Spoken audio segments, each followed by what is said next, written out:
یہ ایک المیہ ہے، ایک المیہ ہے۔ ایک زمانہ تھا، ایک وقت تھا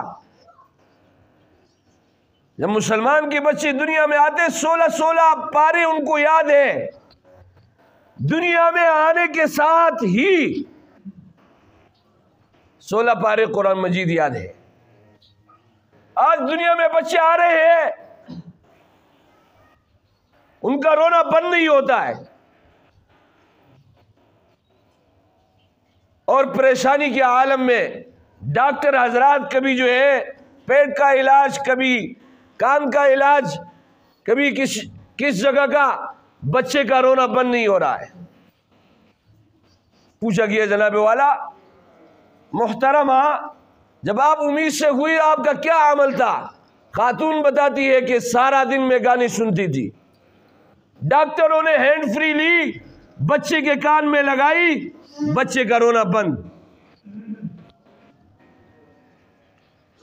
ایک وقت وہ تھا کہ مسلمان کا بچہ پیدا ہو جائے، پیدا ہونے کے ساتھ 16 پارے قرآن مجید یاد ہے۔ کتنے؟ 16 پارے قرآن مجید یاد ہے۔ وجہ کیا ہے؟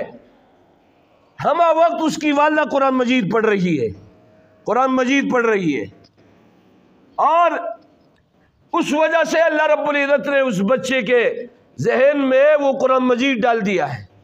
ایک وقت یہ ہے کہ بچہ پیدا ہو جائے، اس کا رونا نعوذ باللہ گانوں کے ساتھ بند کیا جا رہا ہے۔ تو یہ المیہ ہے، یہ المیہ ہے، اور یہ افسوس کا مقام ہے۔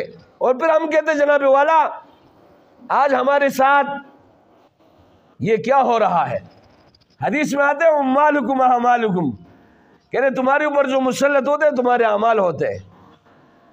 امالکم اعمالکم، تمہارے بادشاہ تمہارے اعمال ہیں۔